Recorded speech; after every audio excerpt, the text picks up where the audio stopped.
Mike Rocco, I'm the president and CEO of the Marines Memorial. Absolutely thrilled to be here.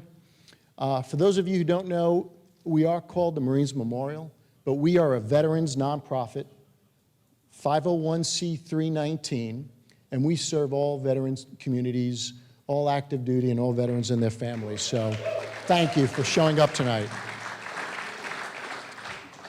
You know, we've been here since, the Marines Memorial has been here since 1946.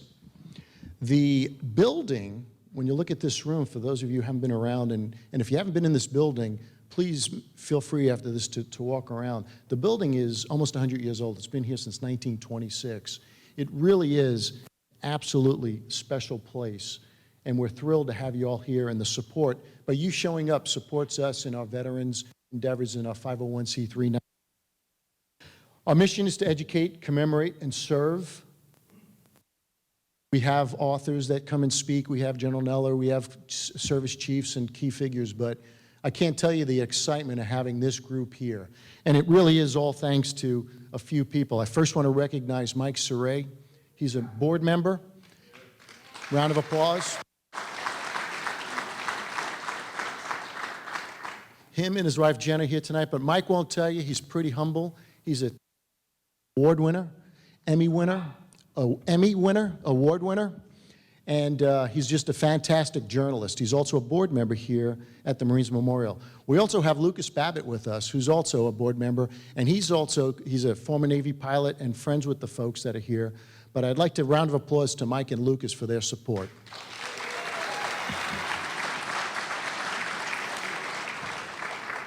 Special thanks needs to go to the team. Start with Brian Ferguson, Ferg, and Frank Weisser, Walleye. Now those are call signs, and Mike is going to talk about the call signs, but really do appreciate you coming here and supporting our mission. I really would like to thank the two chiefs, really, is Bethany and Susan, for coming up and really supporting us. So thank you. Because I know, like my wife Susan, if they didn't say yes, they weren't coming. All right. Well, you didn't come here to me flap my gums. And for the benefit of anyone who has not seen the film at least once, welcome to the Danger Zone.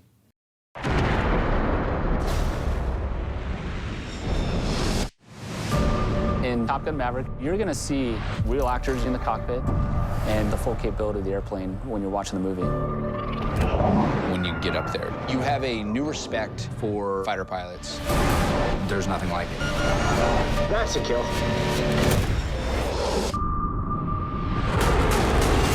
When I first found out that we had the BM jets, I was excited. Game time, baby.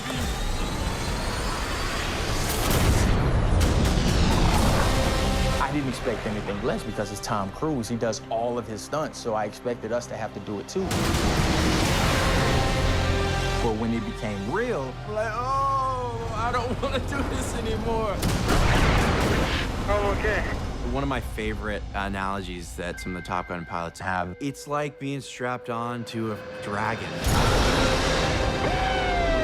I told everyone, if you're going to take this role, part of it is being in that F-18. I don't know how to do it any other way.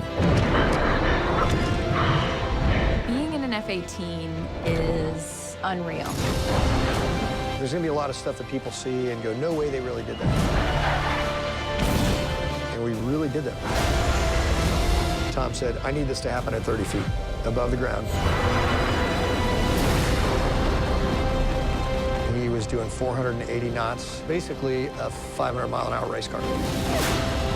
I've been doing this in these airplanes for a really long time, and I watch that and I go, wow, that's fantastic. I wanted to celebrate the fighter pilot. Watching them explore what we do, it's breathtaking. There's nothing like it. The Navy and the Top Gun team, oh, they're amazing.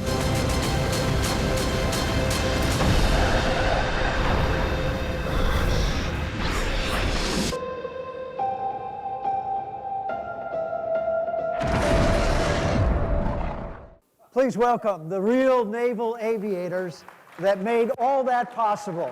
First, Commander Frank, call sign Walleye, Weisser. He was Tom Cruise's F-18 Uber driver for the film. Also joining us, the air boss for the whole program, Captain Brian Ferguson.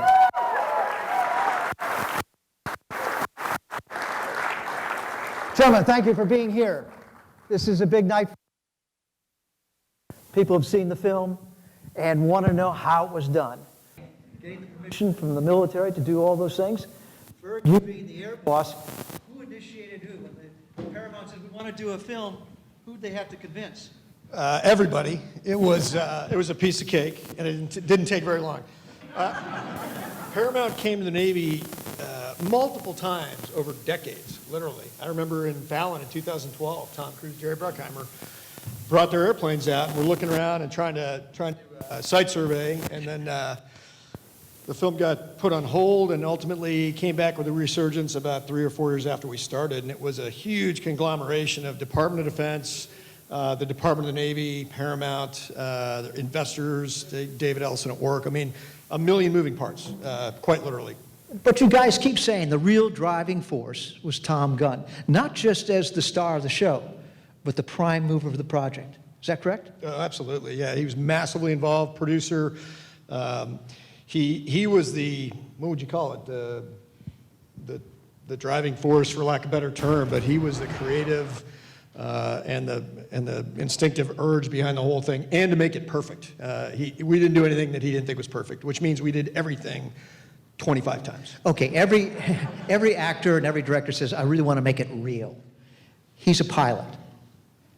To what ends did he go to make it real? What are you talking about that? Well, I think at first he tried to fly the airplanes, of course, right? Yeah, he asked the Navy if he could fly the $61 million aircraft. And you would too if you were Tom Cruise.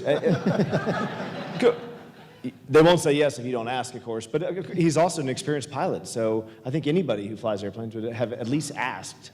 And the answer is, of course, no. We've run into this a number of different times where you have civilians controlling military assets, and it's not always to our advantage. And we're fairly risk-averse in the sense that if something did happen, in the unlikely event something happened, there's really no justification ever for having a civilian at the controls of whether it's an aircraft or a submarine or a ship, you name it. But for sure, he tried. And the F-18, for all intents and purposes, is an easy airplane to fly. It's meant to be easy. It's easy to fly, it's not easy to fight. And that's the challenge as fighter pilots, is to learn how to fight the airplane, how to employ it, both with air-to-air and air-to-ground weapons. And so we wouldn't have had enough time to teach him how to do that. And we certainly wouldn't have had enough time to teach anyone, even the single greatest pilot since the dawn of time, to do what we did with those airplanes in all the arenas, both dogfighting, carrier ops, low-level flying.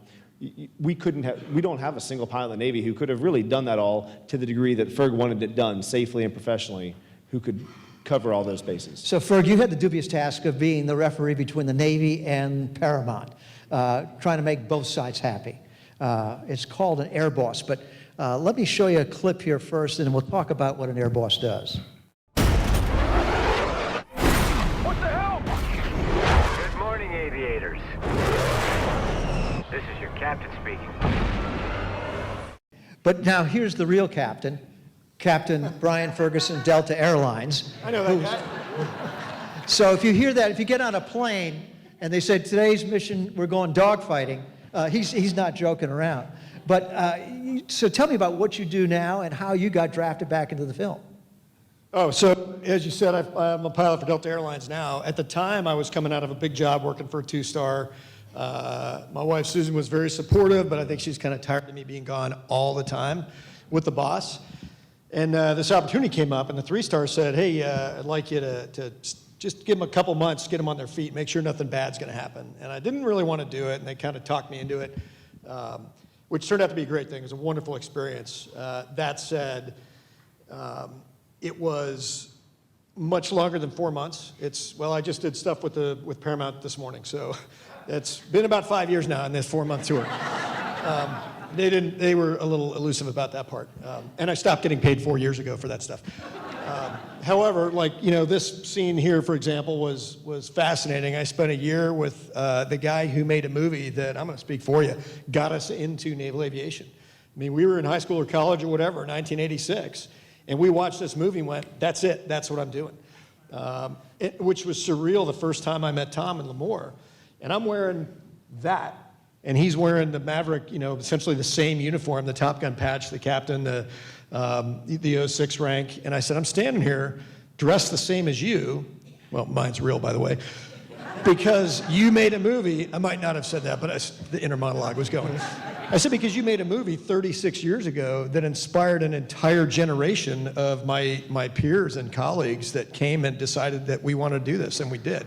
And the funny thing is, I said that at various times in a year. I said it to him, Jared Bruckheimer, Tom Skerritt, who was Viper, a number of people that I said, I'm here, and everybody else who's not a liar that does this for a living is here for the same reason, because of that movie. And every one of them goes, is that true? Mm-hmm. It's as if they had disbelief that what they did 30 years ago would have such an impact and a reach on so many people and generations. Okay, now the people who saw that first film, their only reference to an air boss is that poor sap who gets the coffee spilt all over him when hot shots like Walleye make low passes at the tower, which he's been known to do a couple of times. But what is the real function of an air boss on a carrier? Well, so there's multiple air bosses. The air boss on the carrier is the one who runs the control tower. They own the airspace out to 10 miles during the day, and they own the flight deck at night. And then it gets more complicated at night because of the way that they control the various approaches to the carrier.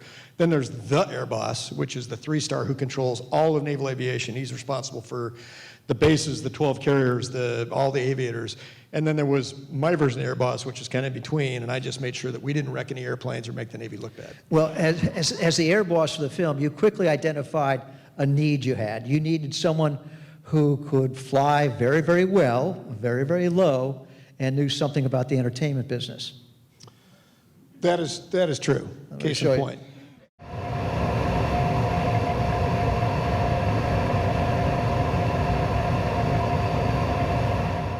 That was Frank actually flying up there with the Blue Angels, and Frank is a 2-time Blue Angel. So it was no surprise that the Navy's looking for its top pilots to fly in this, and first place to go probably would be the Blue Angels. But you had already retired.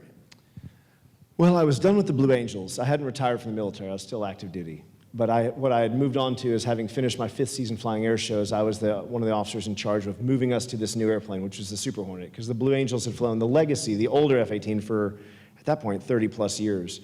And so we were in need of a newer airplane. So we had a good idea to have a couple of ex-Blue Angel pilots be in charge of this transition to this new airplane, and so that was the job I was in at the time. What was ironic to me is the fact that as the Navy's Super Hornet transition officer for the Blue Angels, the Navy didn't find it in their budget to give me the qualification to fly the Super Hornet.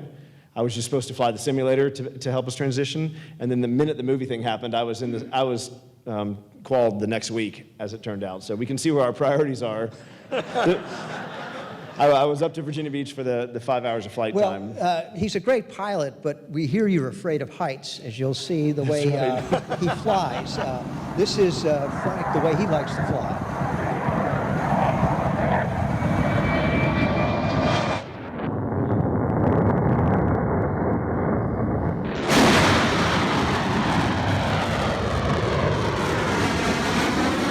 Ferg, is that what you needed for this film? That's exactly what I needed for the film. And so let me back up, though. When you say we went right to the Blue Angels, we absolutely didn't go right to the Blue Angels. In fact, the chief of staff, who was trying to talk me into doing this, said, I just want to go back to family life and the airlines. And we'd heavy lifted for a while. He goes, hey, I'll sweeten the pot. I will qualify you in the Super Hornet. You can do all the flying. And I said, how's that going to sound to a lieutenant in Lemoore, the airline guy that never flew the new Hornet, hasn't flown the old Hornet in 10 years? Anyway, horrible idea, so we didn't do that. But the point was, I said, if we're going to do it, I want to use all lieutenants to the maximum extent that I can. Because number one, they're all capable of doing it. Down to 100 feet, 500 knots, they're capable of employing the airplane to the limit of what it can do, which all went great until I sat down the first meeting with Tom, and he goes, yeah, 100 feet's not nearly low enough. I'm like, well, we're going to have a problem then.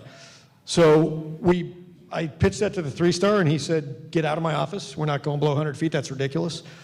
And I was talking to the boss of the Blue Angels at the time, and I said, hey, I need to know how we get a syllabus just to get these junior officers down to 100 feet and do some other kind of wacky stuff. And he goes, well, why? And I explained it to him, and he goes, well, what about Walleye?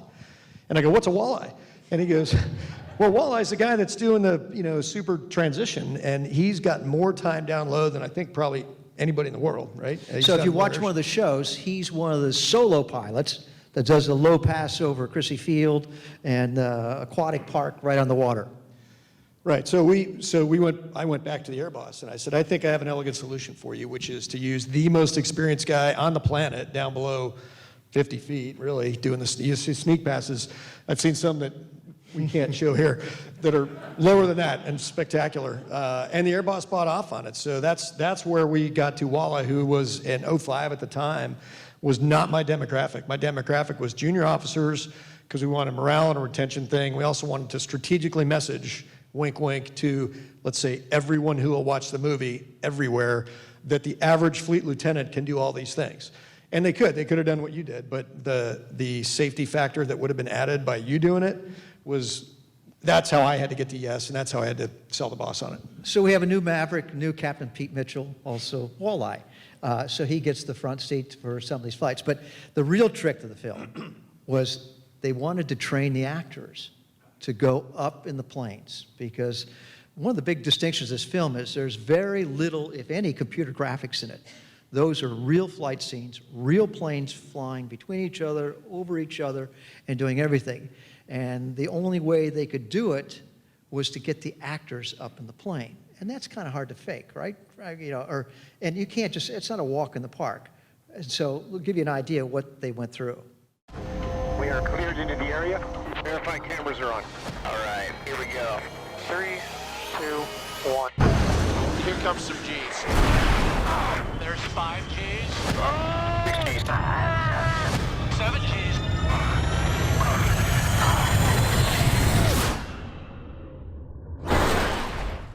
All right. That was awesome.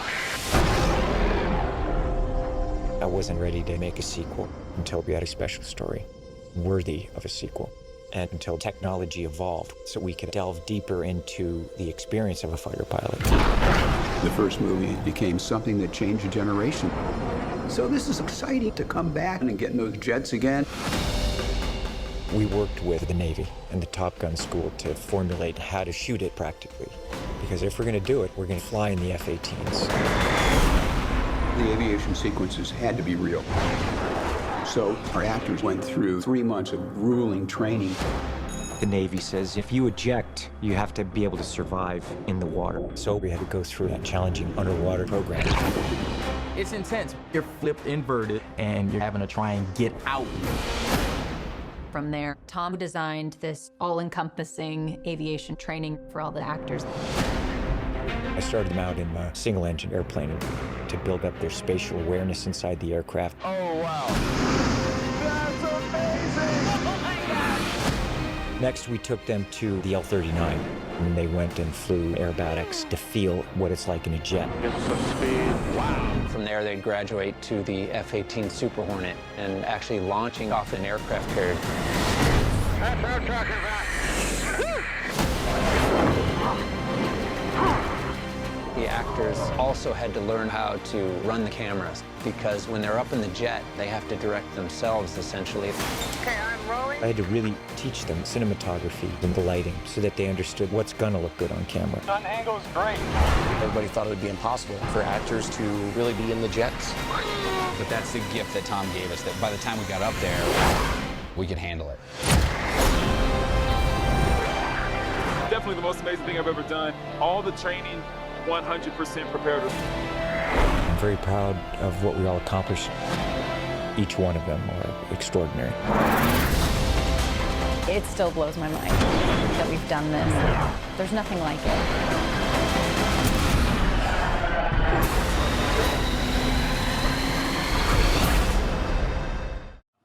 The real deal.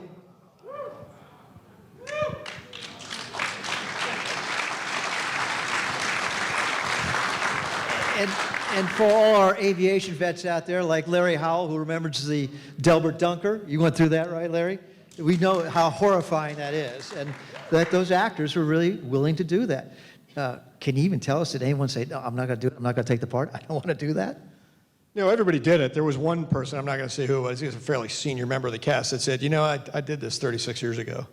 I said, that's cool. You're going to do it again. And he did, and he was great. But you see Tom, he was all in, right? Oh, he's totally in, yeah.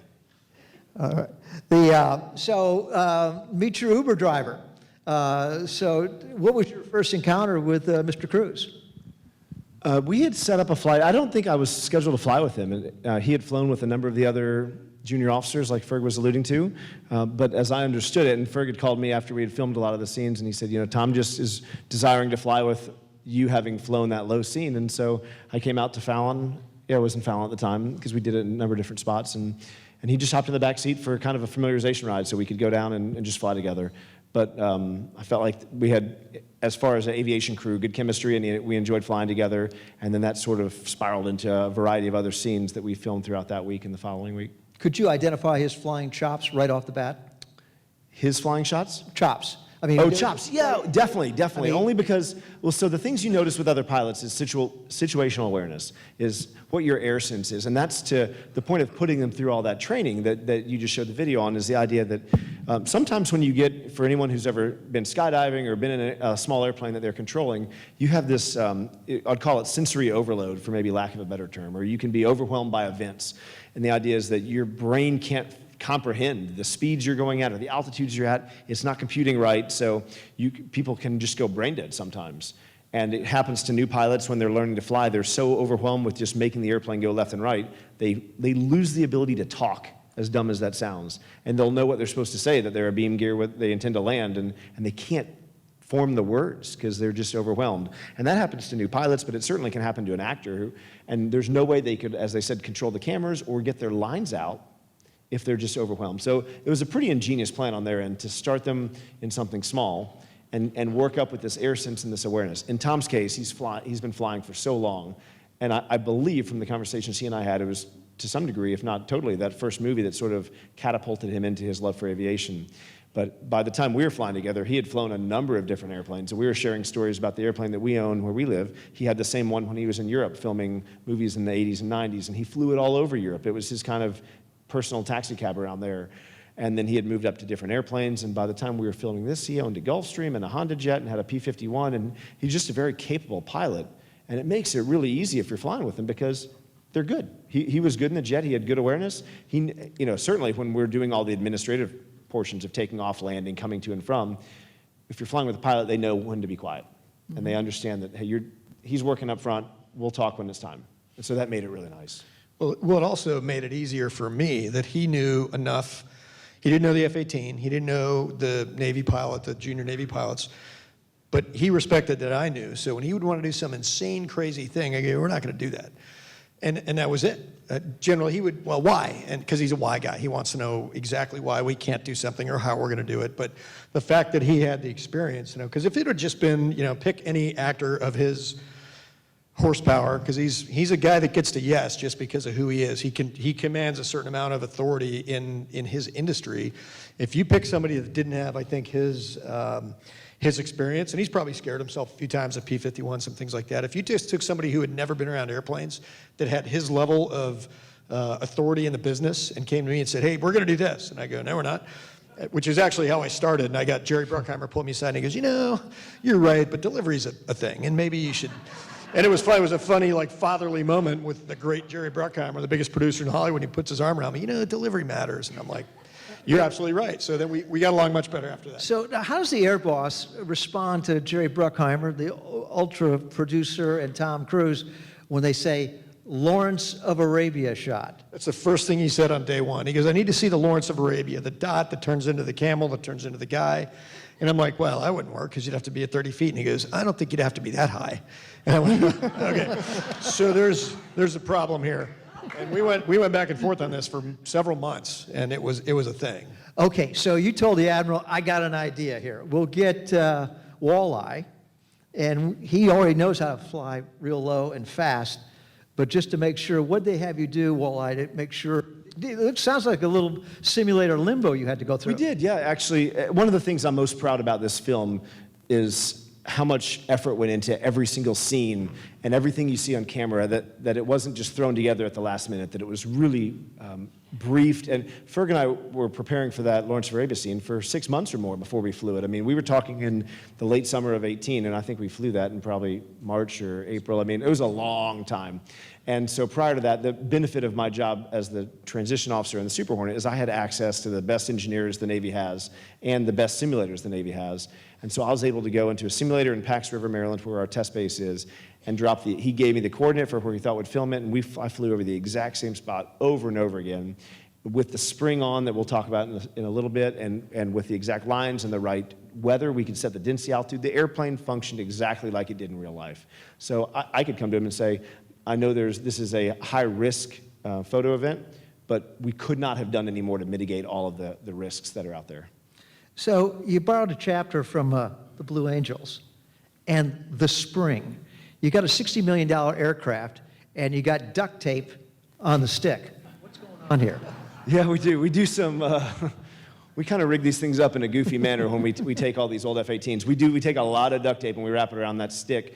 And we take out the trigger. We're not shooting anybody at air shows, so we remove the gun from our F-18s, and we replace where the gun goes normally. We put a smoke tank in because we're trying to, motivate and inspire, not destroy.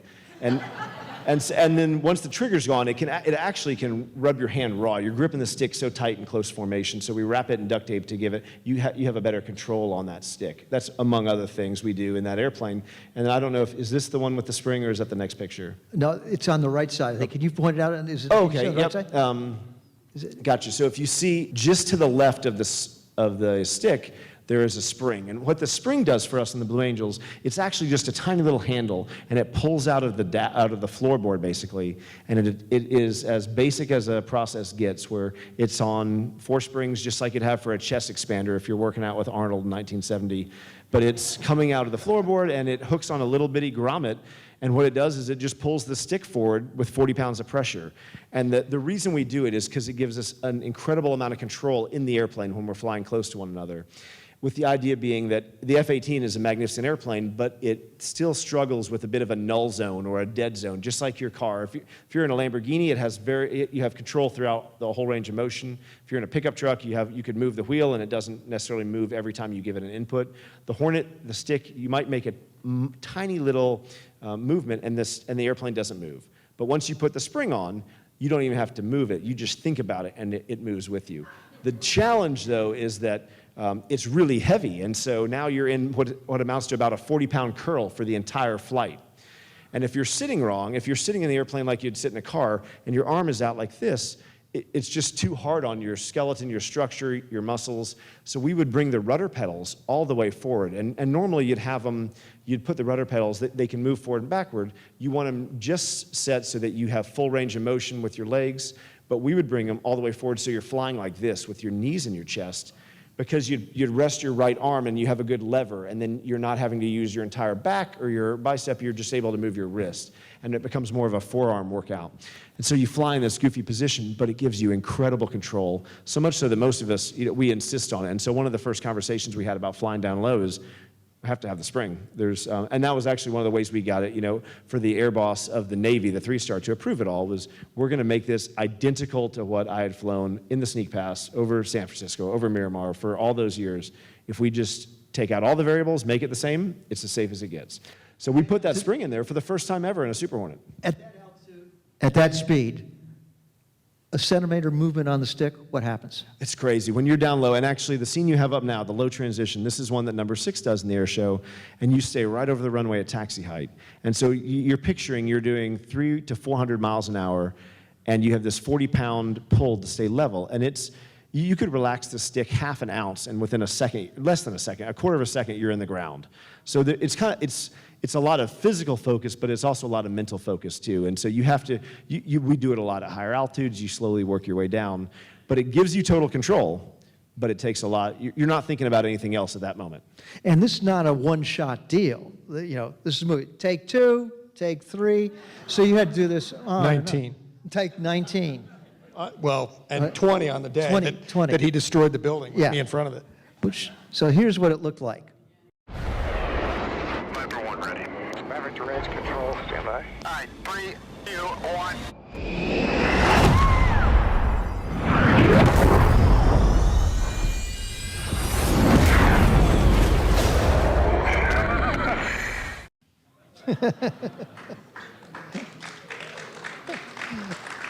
And meanwhile, down on the ground, here's the air balls.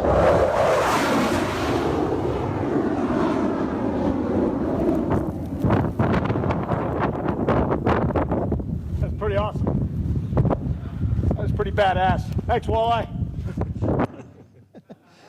Thanks, Walleye. So when I was flying, Frank, the call signs were kind of heroic, like Viking, gunfighter. How'd you come up with Walleye? Walleye's the most famous Viking ever. You didn't know that? I guess you need to brush up on your 800s. No, Walleye, as far as hurtful call, something very much has changed since apparently you were flying, because I don't know anyone who has a heroic call sign these days. That's the Air Force. If you escape with a mildly hurtful call sign, you've won. And Walleye, I thought, was actually pretty mildly hurtful in the big scheme of things. I was flying way too close to people in my first squadron for no good reason at all. I just felt like flying close, and so the joke was that I had walleye vision, and it was a joke from the movie Hot Shots, which was oddly enough a parody of Top Gun. And there was a character who couldn't see anything. He had walleye vision. He wore these thick glasses, and he had to get right up next to it to see it. And so clearly, I had to have messed up vision. I had to get really close. And so it was, as far as hurtful call signs go, there's no other backstory to it. I tried to tell people I fired the last walleye in combat because we had this, we had a very cool air-to-ground munition called the Walleye, but that is the gist of it. However, the Blue Angels very much appreciate close flying, so it wasn't always bad for me. Okay. Well, later tonight up at Chesty's, General Rocco can tell you how he got his call sign of bad finger. But leave it to Hollywood to put their own take on it. In the Navy, every single pilot each have a call sign. Rooster, watch your back, Phoenix. We gotta move, Coyote. Who are your friends? Payback. Fanboy. What do they call you? Bob? No, your call sign. Bob. Literally. When you hear their call sign, you're hearing a bit of their history. Where's he going? That's why we call him Hangman. He'll always hang you out to dry. So it's a lot of fun, and I guess the writer probably came up with all those for the. I mean, they didn't. Those actors. No, they had horrible call signs like Spine Ripper and Fang and Slayer, and I'm like, we're done. Took them all up to Top Gun, and I said, there's the wall of the former Top Gun instructors. You can choose any of those names, or you can make some up, but we're not using any of those stupid, ridiculous, cool ones. So they had every call sign was stupid. It was self-promoting, whatever. So they changed them, and they came up with ones that were, I think, a little more fitting. Okay, so it's up to Maverick front seat and Maverick back seat to do the 2-minute drill. One of the climatic scenes in the film where they have to do a low-level test run to take out a nuclear facility. And that was the whole film was building up to that point to do that. So tell us, Tom's in the back seat, correct? Here he is, yep, He's in the back back. seat, okay.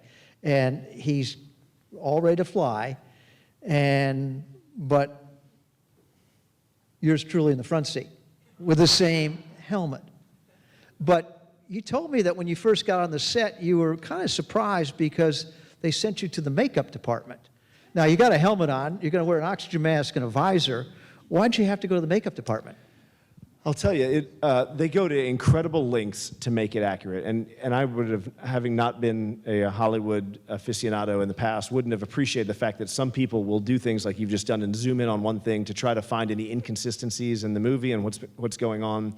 And so the first time I was flying with Tom, I walked into the hair and makeup booth, and I'm an active duty military pilot out of Pensacola who was there for a week, and I sit down, I didn't ask any questions, and I probably should have, because I felt a razor on the back of my head, and they just totally shaved the back of my head, and I go, what are you doing? I have to go to work next week, and there's no way to fix what you've just done to my head. Well, we have to fit you with this hairline. I said, okay, and next thing I know, they're spray painting my head to try to make it look right. And I hear these two, a man and a woman, talking, and they're not happy, and clearly I'm not happy. And then they glue hair to my head, and that doesn't look right. So they're cutting that, and then they're razoring someone else's hair glued to my head, and then they're spray painting that, and then they're talking amongst themselves, and I'm still in this chair an hour later, and then lo and behold, Tom's hairline shows up that they had flown up on this Honda jet, and it appeared, and it was perfect, and then they just glued that on, and it was done. And they couldn't make my neck less fat than his. That was one thing they couldn't help, but they did spray paint my neck to make it. Are you wearing that right now? Yeah. Let me see.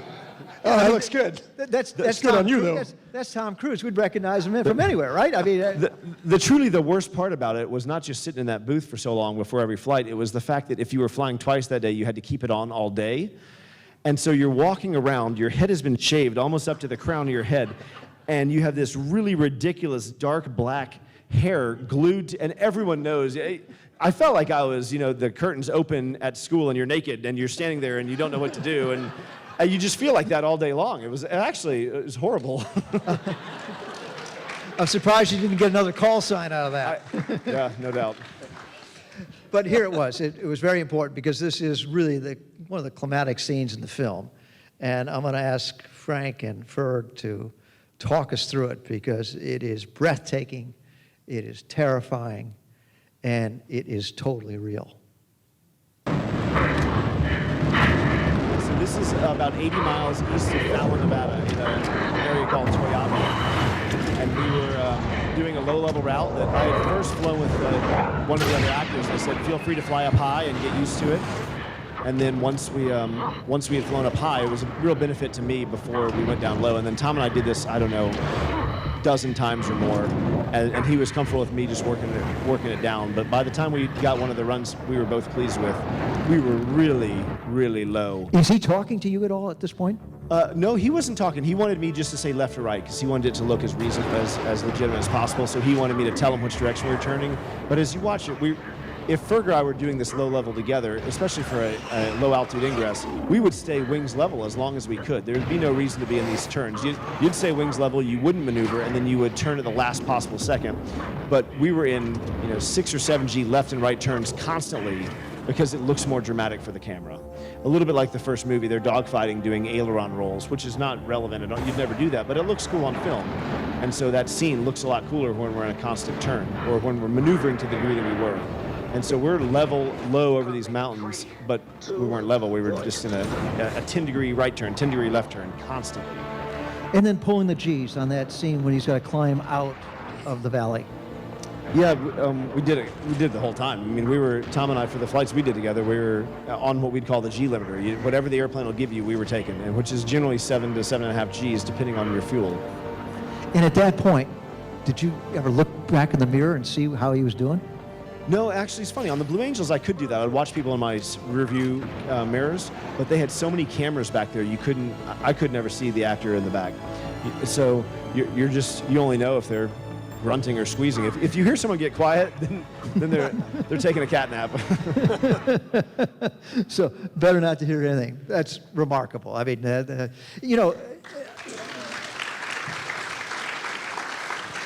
a ski racer or a race car driver, they would have plotted every turn in advance. How well did you know that terrain? Did you know, hey, I got a big left coming up here, now I got a right, 2 rights? I mean, or were you just going contour flying instinctively? No, it was really important to me that we did that right. And so when we decided that we were doing that, they got me all the coordinates, and so I'm a bit of a Google Earth nerd, and so I just went and sat in my room for the better part of 2 or 3 days, and it'll let you go down to ground level, and so I just would figure out the speed we were flying and memorize. I'll have 20 seconds. There's 1 or 2 scenes in there where you can see over the shoulder, and I think there's a scene where you can see I just have a little piece of white paper on my leg, and it basically told me, turn point 1, turn point 2, turn point 3, expect this many seconds, and so I would sit there like we would do on the Blue Angels. That's one thing where we use that sort of preparation to a great degree, where you close your eyes and you visualize the entire flight.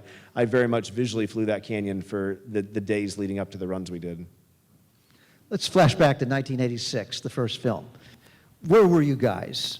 And when I was doing a story for Good Morning America, there was an anecdote going around that the Navy recruitment spiked 55% after the first film. And I called 20 people at the Pentagon, and no one would confirm that number. But they all said with a wink and a nod, there was a spike, but no one would give me the number. But for you guys, it was 100%, right? Yeah, at least 1 or 2. I mean, it definitely affected recruiting. And then funny segue is Paramount called me, the movie released globally on May 27th. They called me on like June 2nd. I go, good, how's it going with you? And they go, no, how's it going? I go, what are you talking about? They go, how's recruiting?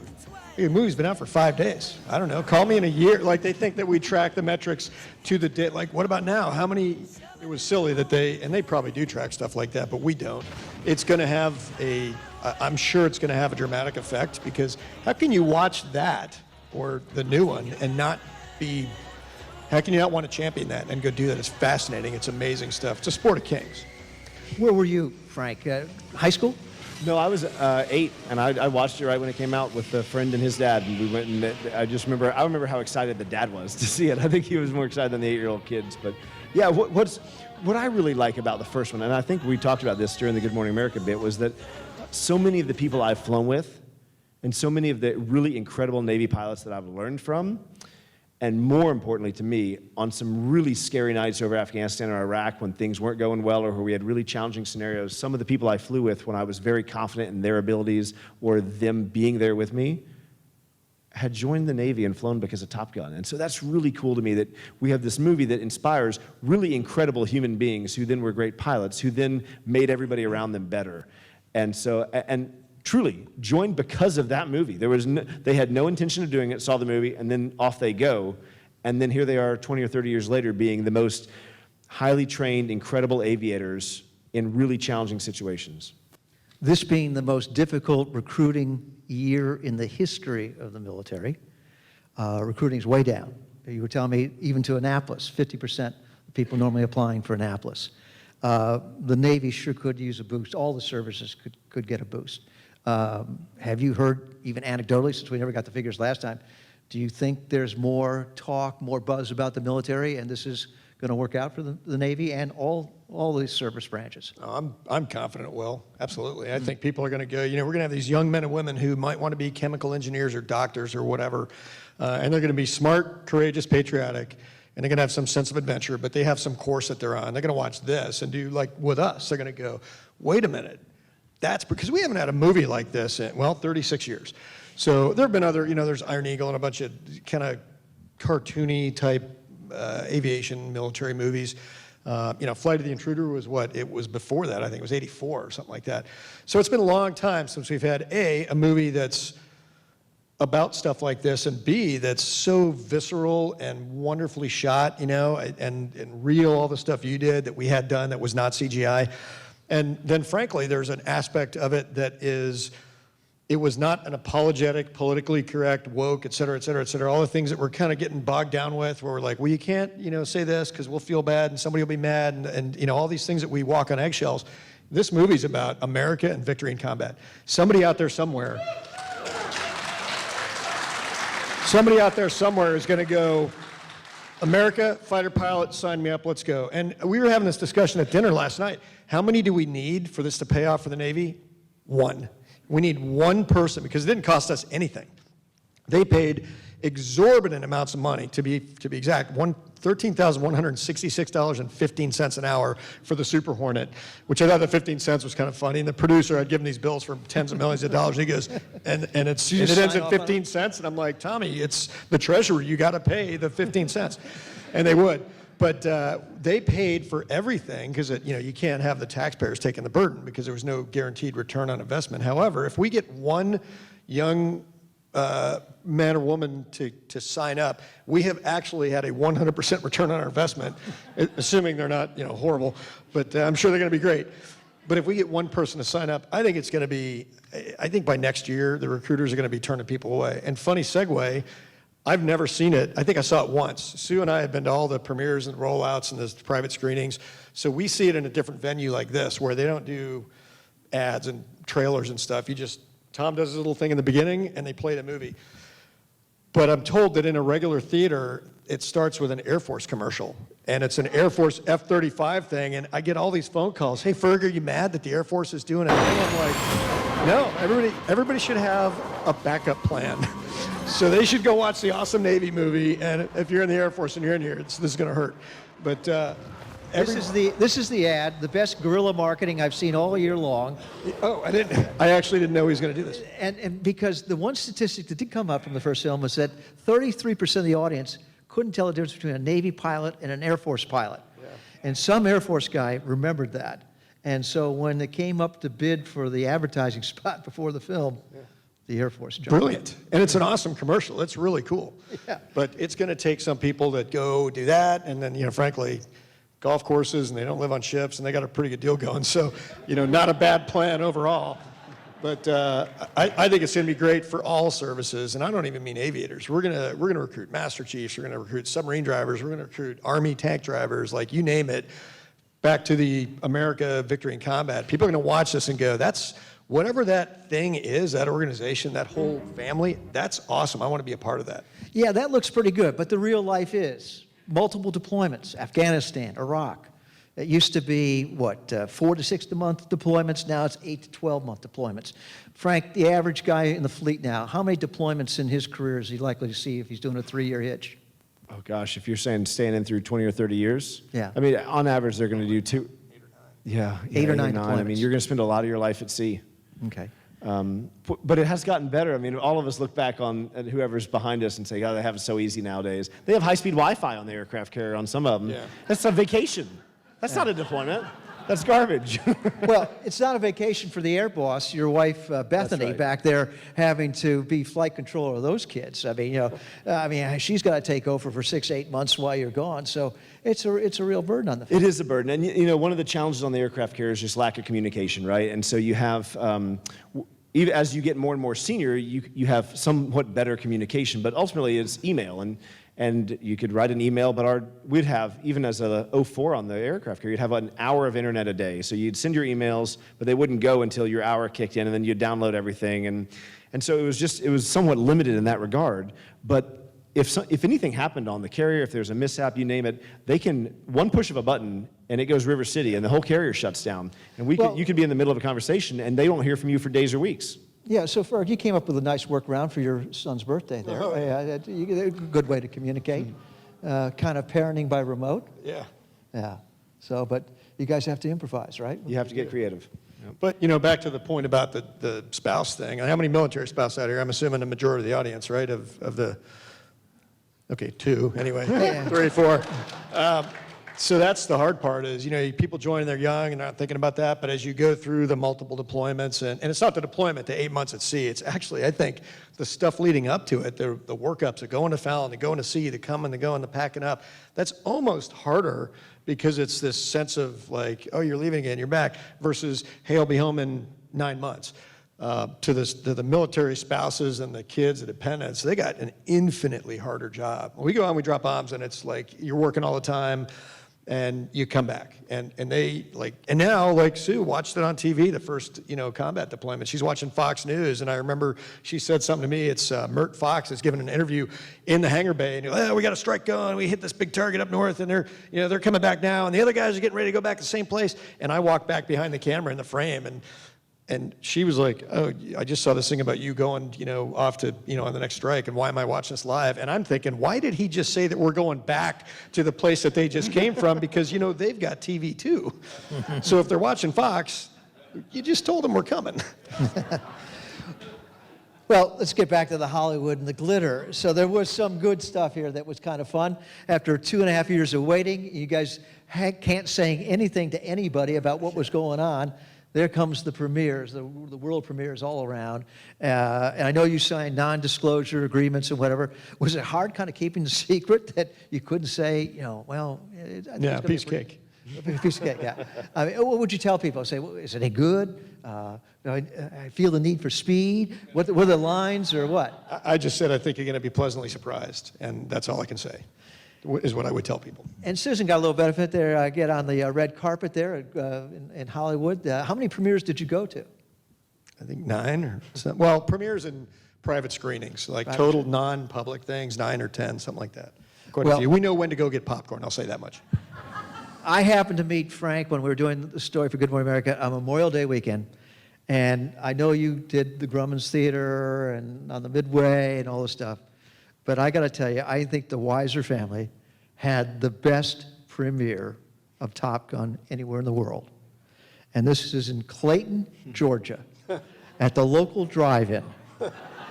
Top Gun 2, Maverick. They didn't have enough letters to get Maverick. It just Top Gun. We're not 2. a rich town. Okay. And not exactly IMAX. But you had your friends and your family there, and this was the night. That's right, yep. Actually, you will be, I don't know if I told you this, the only thing our town is famous for is that the movie Deliverance was filmed there. So, if that provides any background of... And Burt Reynolds was the big star until Tom Cruise hit the big screen.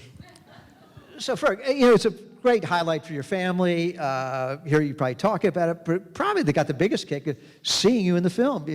Everyone saw the back of Frank's head for at least 20 minutes in the film, so everybody knows what Frank looks like, or at least the back of his head. But you got a couple of stand-ins. They wanted the real Navy guys, so they get the real Navy flyers at the bar, right? Yeah, we had a couple spots. They threw me in there. So people, bring us up to date on that, the bar scene. It's when Tom Cruise has to pay the bill at the bar for... Right, so we actually have a thing in the O Club, for anybody that hasn't been in an O Club, and I don't know how long it's been around, a couple of years, 10 years, I kind of lose track, but so cell phones became this big, like you talked about internet on the boat. I walked around, I was on the Roosevelt 2 years ago. Everybody's walking around with their phone. I'm like, first of all, you're gonna run into something. Where's the Master Chief for the big XO? This is stupid. But they all have, it's great to have connectivity, but the fact that everybody is doing this, and then they're doing it in the wardroom, which is where we should be socializing. So the cell phones became a big thing in the officers club, where everybody's in the club and they're doing this. So we tried the whole, if your wife calls or somebody calls, you buy around, and people were smart enough to put it on, vibrate or airplane mode or whatever. But that wasn't working. People are still on their phones. So somebody, it wasn't me, I wish it was, came up with the genius idea that if you put your phone on the bar, and somebody catches you, and you will get caught every single time, you got to buy around, and they ring the bell, as it should be, because you should be in there doing, fighter craft, combat warrior stuff, and being social, right? Not like, look at the Candy Crush thing, I'm winning. So you should be in there with your colleagues, your peers, your brothers and sisters in arms. So somebody came up with this, and we worked into the movie. We're like, hey, you got to put this thing in, and we thought it'd be an aside. It became a major theme where he's doing all this stuff on his phone, and she finally rings the bell, and they have me over in the corner. They go, hey, why don't you go by and slap him on the shoulder and say, much appreciated, pal, just to have an homage to somebody that, and the director was nice enough to throw me in there give me my $100 for the day or whatever. So now that we have full disclosure on why wives never can reach their husbands after 6 around the O Club, I'd like to thank your wives, Susan and Bethany, for being here tonight. These guys have been gone on the road in their normal naval career. They've been doing a lot of promotions for the film, so I know it's been a lot on your families, and we really appreciate you guys sharing this night with us. And Bethany and Susan, stand. I need a little help for one sequence here. Could you stand up, please? I was looking through the film, and I knew that the Navy pilots got to do all these stand-ins in the film, and we saw Ferg in the bar. I could recognize Ferg, and I could recognize the back of Frank's head. But in one of the biggest scenes that your husbands were standing in, I can't find him, and I hope you help me pick it out. So which one is Frank, and which one is Ferg here? Because we know they wanted to be realistic, and we know that they, want to have the real deals in there. So, Susan, can you help me out a little bit with that? Can you see? Yes. Yeah, Susan. Which one is me? Oh, I'm in trouble. Yes! I'm taller than that guy. But let's talk a little bit about you guys beyond the piloting and stuff. You live in North Georgia, Frank. I had the pleasure of meeting you there and seeing your lovely home in the beautiful mountains near the Highlands near North Carolina. And it's absolutely gorgeous. And I'm going to show a little bit where he lives. And now here's an ultimate flyer. The name of your street is what, Doolittle Street or? I'm on Robin Olds Drive. Robin Olds Drive, who's a great air ace. All the streets in his community have names of famous aviators, and you'll see why. This is beautiful, set in the mountains, and it's a fly-in community with its own airstrip. And most of the, tell me about it, Frank. Yeah, it's a little place, perfect little spot of heaven for us. But it's we have a 5,200-foot runway. You can land everything from a little bitty airplane to, a Challenger corporate jet, and it's just an awesome spot. Every house looks out in the mountains, and this is Frank pulling his plane out. I think, yeah, or did it stop? Yeah. Yep. So that's your hangar there, I think. That's our hangar, yeah, and it's just a really awesome spot. We wanted to live in the southeast, but we're surrounded by mountains and lakes, and we can come and go as we please. That little airplane of ours can get to the Bahamas in 3 hours, and it makes it really convenient to travel around. Now, what really struck my camera eye, when we showed up there to meet Frank, you guys remember the opening sequences of the film when Tom Cruise is in his hangar, and he's got his wrench, and he's got all his memorabilia, he's got the flags, he's got his motorcycle. So if you look behind in his hangar, he's got a vintage Corvette, he's got a BMW, he's got all kinds of mountain bikes, motor scooters, tails to Blue Angels planes. Easy. Oh, that's not say that. No, he doesn't. We pinky swore. Don't you come to my house ever. He had pieces of metal that were painted blue and yellow. Is there a Jag in the crowd? And no? a big Good. American flag and big posters. The ultimate man cave. And just, and it struck us. We started laughing because it was just like out of the movie. Here's a guy. And Bethany, and after they got out of the military, I'm not correct, they had an apartment above there, and they lived above the hangar initially when you first mentioned it. I did find it a tiny bit ironic that in the middle of filming this thing, I was a Navy commander, so a little bit too senior to be doing what I was doing because Ferg had lieutenants. I had declined command and basically quit the Navy, so I was not someone who was career upwardly mobile. And I was living in a hangar with my family. And I didn't quite know the storyline, but when I found out that this character that I was doubling as was living in a hangar and didn't have any career upward mobility, I'm like, man, we got a lot in common. About you. You're just better looking. You're just now figuring that out? But they do have a beautiful home up in the mountains with a 180-degree view of the highlands, and it's absolutely extraordinary, and almost extraordinary as your family. Your kids were wonderful, and I just really enjoyed that Memorial Day weekend up there. And then, Ferg, you can't get it out of your system. You're still in the Air Boss business. I mean, you're still helping filmmakers make it look real. Yeah, so this is actually from the first one. We were filming in Tahoe, and it was in helicopters 2 days before Christmas. So I got my Santa hat on, and we're going to go film some airplanes taking off when we mocked that Tomcat taking off on the taxiway. It's actually an F5. But the joke along the movie was it was pretty stressful, right? Because Tom is a very he wants what he wants, and it was a high-profile thing, and if anything went wrong, it'd be a disaster. So the joke for a year was, I'll never work in this business again. They're like, right, you will. I'm like, no, I won't. So then the same guys that did Top Gun worked on Devotion, and they called me, which is a movie coming out about a great Korean War story that probably everybody's familiar with, but if you haven't, read the book before November. It's fantastic. They called me to come out because they said we need somebody that's got care expertise for the Korean War. And I'm like, how old do you think I am? So I got him a guy who was, actually flew with all the people that were in the movie on the Leyte in this theater of operation. And what I found is you have to have a certain amount of set etiquette. You need to know when to talk, when not to talk. You need to understand budgets and timing and all these things that I learned very quickly on Top Gun. And God bless the guy, national hero and a treasure, but he couldn't pick it up quick enough. And they said, we got to bring you out here and do this. So I went to the Tillich Association. I got very smart on all these things over a course of about a week. So I learned, I was an LSO, but modern day LSO, the guys in the back of the boat that talked the jets on. So I had to learn how we did it back in the day with the suit and the paddles. And I spent a day figuring out that, so I taught the stuntmen how to do that, and this ended up being the product, was this movie. Well, Top Gun has set a very high bar for aviation films now, and this one seems to match it, and you will recognize some of the lead actors from Top Gun in this film.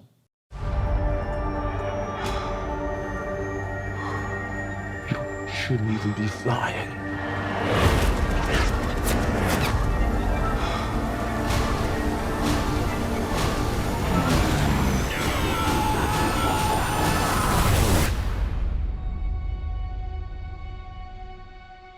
It's good to know the men you're flying with. See what they're fighting for. What are you fighting for? Hoping to find that out. Try to keep up.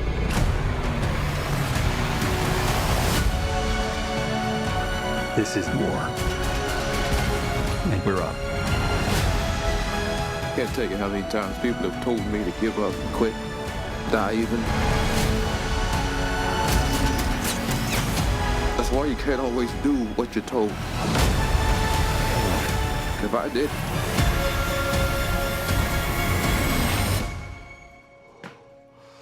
I wouldn't be here.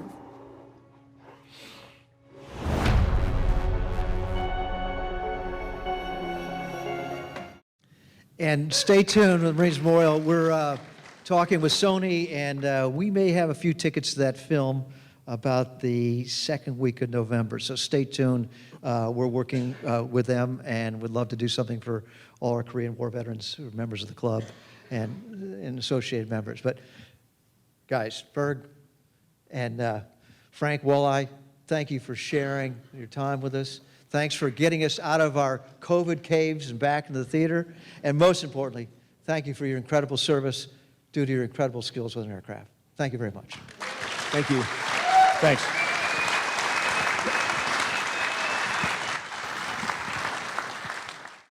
We hope you enjoyed this presentation from Marines Memorial Association and Foundation. To learn more about the organization and our programs, please visit our website at marinesmemorial.org.